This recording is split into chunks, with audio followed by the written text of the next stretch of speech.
Welcome to the Tomato Safety Show. We have some very special guests today. That's right, Joey. We have a panel of experts discussing safety in our food supply. There are a representative from the Food and Drug Administration and some public health officials discussing food safety in our supply. Representing the FDA is Mr. Ledger. And our public health officials are Dr. Swaminathan, Dr. Dewitt, and Dr. DeMarco.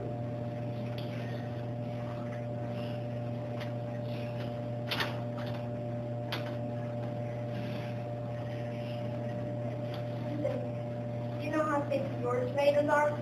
A report released by the U.S. Health and Human Services Inspector General identified significant weaknesses in the U.S. Food and Drug Administration's oversight of state-run tomato facility inspections. Notability, in 8 states, the FDA failed to ensure that the required number of inspections was completed. Moreover, the FDA paid for many inspections that were incomplete. Our first guest is Dr. Swaminathan, a public health official who's going to be telling us a little bit about a process he's been working on. Well, through our investigation, we found that our tomatoes are not being tracked across the entire food supply chain. So we really don't know whether or not our tomatoes are safe.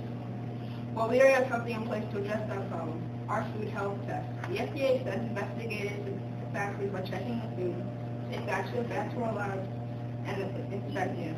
This is done on a routine basis, and the certification lasts for a certain period of time. Yes, but you only have limited resources to watch over the food along the supply chain.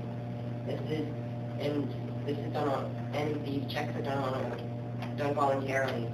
And if you do find a violation, there is no way to tell if it has been corrected. We have a program where consumers, really any person, can report directly to the FDA if they find a problem with the tomatoes they've eaten.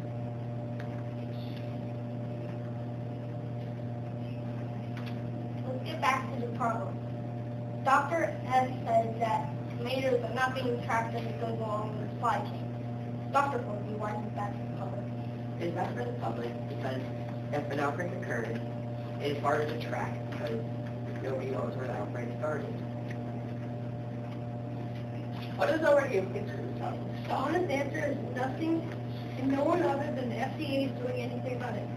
The FDA also has only limited resources to watch over the safety of tomatoes. If they have a widget that can track reports of problems, but not in real time. Dr. What is your solution to this problem? Our solution is to make a program or application that will monitor the safety of our tomatoes over the entire food supply chain. The program will likely include where the tomato originated, like a factory or farm, where it was processed, how it was processed, or if it was processed at all. And it will also show the health ratings of the factories where it was processed, and more. How does this affect society? It would affect society by making society make much smarter choices about how you buy your tomatoes, and thereby forcing corporations to maintain high health standards. It would also help us track the sources of food-related outbreaks faster if they do happen. Well, that's all the time we have. See you next time on the Food Tomato Safety Show. Oh, very good. Good job. Do you all have any questions for them?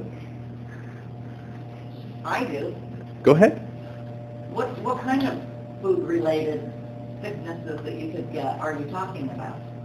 Well, salmonella might be one, but that's with meat mostly. Right? And you could also get E. coli, which is more related with vegetables. Like what happened before when the tomatoes mixing with the Mexican lettuce, and then people got a lot of E. coli from that. So we're trying to track stuff like that from happening. Very good. And do you think it's because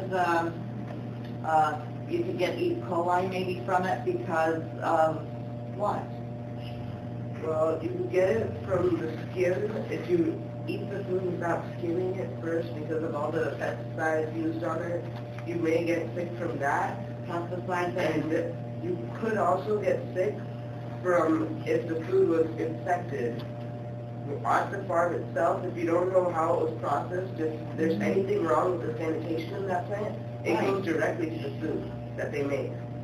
So if it passes along, millions of people could be affected with all the contaminated food, and you wouldn't know how to stop it. Good point, and correct. Awesome.